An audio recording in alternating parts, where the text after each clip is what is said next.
So I wanted to switch gears to photobiomodulation for a little bit. It's becoming, quite a bit of an industry now to buy different types of lamps and LEDs that have, 633 nanometers, 810 nanometers. So what's the difference between the reds and the near infrareds and all of the different frequency spectrums?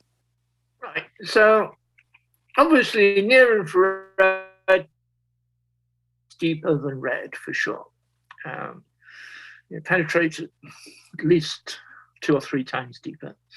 It turns out that if you combine both of them, the red, like say 650, 660, and the near infrared, like 810, 850, they seem to have a sort of synergistic effect to some degree. So now that everybody's using LEDs, it's become quite common to have an array with alternating red and near infrared LEDs. So that have 850 and 660 is a very popular combination. If you ask me to choose red or near infrared, I would pick near infrared. It penetrates deeper. It's probably a bit more powerful, and it doesn't distract you by being dazzling to the eyes. If you've got a powerful red LED array, you can hardly look at it. It doesn't damage your eyes at all, but it is a bit dazzling. So Right. The bit in between, in the 700s, is not very active. It seems to miss the peaks of the chromophores in the tissue. So you would not choose, say, 730 nanometers. It wouldn't do anything. Speaking of the chromophores in the tissue, I've heard you speak about, water being the principal chromophore in the body. Have you? No, that's not correct. I mean, I started to talk about water being a chromophore recently, but Yeah. it's quite clear that mitochondria are the principal chromophores in the body. Quite clear.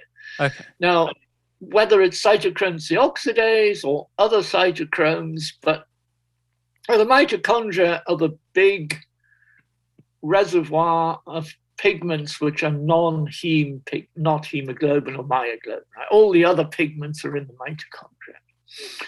mitochondria, especially in the near infrared.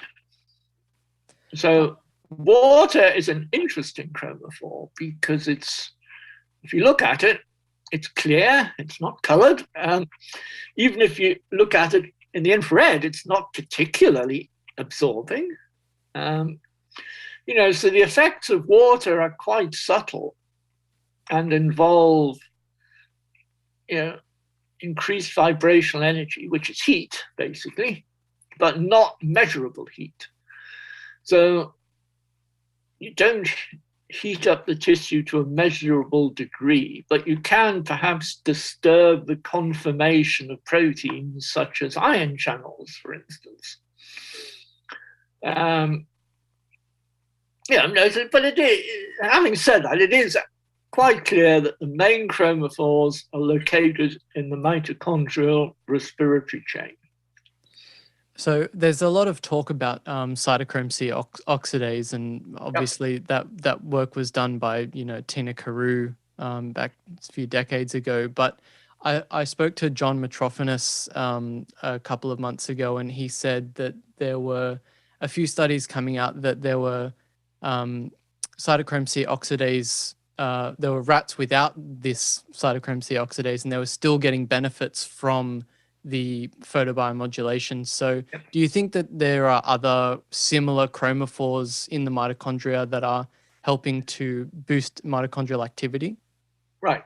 And they're all cytochromes. So I don't know how many cytochromes are in the mitochondria, about a dozen, I think, a dozen different cytochromes. And the name cytochrome just means a pigment of cells, right? Cyto and chrome. I mean, so as I said, the mitochondria where all the pigments live. And it's difficult to find out which of these cytochromes is actually doing the business. I mean, I still think that cytochrome C oxidase does something. I'm convinced it does. But, there was an attractive hypothesis that you could dissociate inhibitory nitric oxide from cytochrome C oxidase. But despite people trying to prove that hypothesis, it hasn't been possible. But nitric oxide is definitely produced with PBM for sure.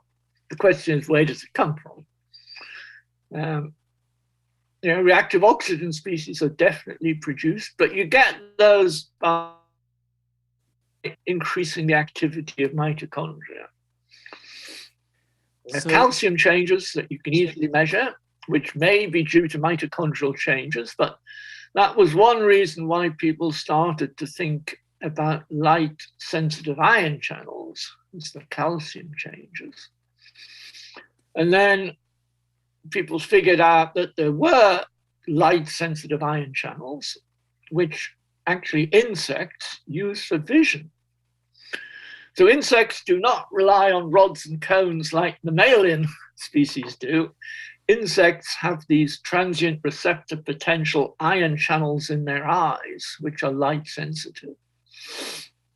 And some of these light-sensitive ion channels are in mammalian cells, including the eyes, which was discovered as a method of regulating the diurnal rhythms via these intrinsically photosensitive retinal ganglion cells.